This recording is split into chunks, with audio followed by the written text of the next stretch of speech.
Hello viewers, তো আজকে যে টপিকটা নিয়ে আলোচনা করবো সেটা হচ্ছে মেনলি তোমাদের physical world and unit measurement নিয়ে সম্পর্কে আজকে ডিসকাস করব।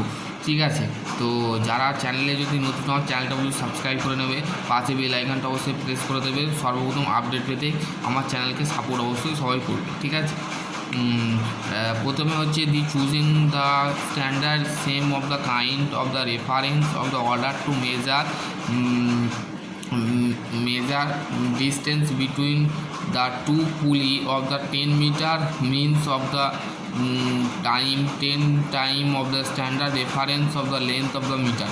তাহলে আমাদের বলা হচ্ছে ইউনিট বলতে আমাদের একটা কিছু রেফারেন্স মেজার বলা যেতে পারে, রেফারেন্স মেজার বা ফিজিক্যাল কোয়ান্টিটিটাকে বলা হচ্ছে ইজ কল্ড হচ্ছে দ্যাট অফ দ্য কোয়ান্টিটি। ঠিক আছে, কোয়ান্টিটি মানে হচ্ছে রাশি। রাশি বলতে আমরা বুঝি যে আমাদের যে ফিজিক্যাল কোয়ান্টিটি যেটা থাকে, ভৌত রাশি যেটাকে মেজার করা হয়, তো সেইটাই হচ্ছে অ্যাকচুয়ালি আমাদের কি কোয়ান্টিটি। তারপরে হচ্ছে তোমাদের এক মিনিট, তারপরে তোমাদের যেটা আছে the unit of the all those of the definition of fundamental unit.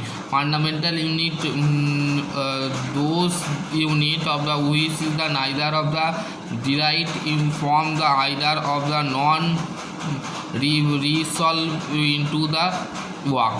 ঠিক আছে, তো বেসিক্যালি বলে দিয়েছি definition of derived unit. Derived unit বলতে আমরা কী বুঝি? ডিরাইভড ইউনিট বলতে আমরা বুঝি the unit all those of physical quantity which is can be of the expose of term the fundamental unit mass length time temperature is called হচ্ছে derived unit. Derived unit হচ্ছে length, time, মাস, time, temperature, এইগুলো হচ্ছে আমাদের derived unit.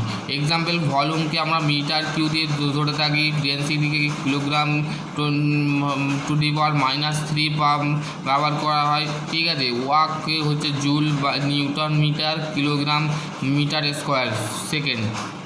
ঠিক আছে, এবার হচ্ছে area হচ্ছে লেন্থ ইন্টু ব্রেথ। ঠিক আছে, আমাদের রিলেশান ফিজিক্যাল কোয়ান্টিটি হচ্ছে area, volume, density, displacement, specific gravity. ঠিক আছে, এইগুলো কিন্তু আমাদের বেসিক্যালি হচ্ছে আমাদের ফিজিক্যাল কোয়ান্টিটি। এবং এরিয়ার সাথে রিলেশন সম্পর্ক। ঠিক আছে, ফিজিক্যাল কোয়ান্টিটি হচ্ছে লেন্থ ইন্টু ব্রেথ। ঠিক আছে, দৈর্ঘ্য ইন্টু প্রস্থ। ঠিক আছে, আর ভলিউমকে আমরা length into breadth into height, আর ডেন্সিটিকে মাস বাই ভলিউম, ডিসপ্লেসমেন্টকে আমরা মাপি distance particular direction, specific gravity হচ্ছে weight of the body, the weight of the displacement by the water. ঠিক আছে, 4 ডিগ্রি সেন্টিগ্রেড। এটা দিয়ে আমরা বাংলাটা জানবো। বাংলাটাই কি বলছে? যে কোনো ভৌত রাশির পরিমাণ নির্দিষ্ট করার জন্য সুবিধাজনক পরিমাপকে নির্দিষ্ট মান ধরে রাশিটিকে পরিমাপ করা যায়। এই নির্দিষ্ট পরিমাপকে রাশিটাকে পরিমাপের একক বলা হয়। ঠিক আছে, তাহলে যে কোনো ভৌত রাশির পরিমাণ নিদর্শন করার জন্য যে সুবিধাজনক পরিমাণ বা নির্দিষ্ট মান স্ট্যান্ডার্ড রাশিটিকে পরিমাপের করা হয়েছে। ঠিক আছে, বেসিক্যালি জিনিসটা বোঝা গেল।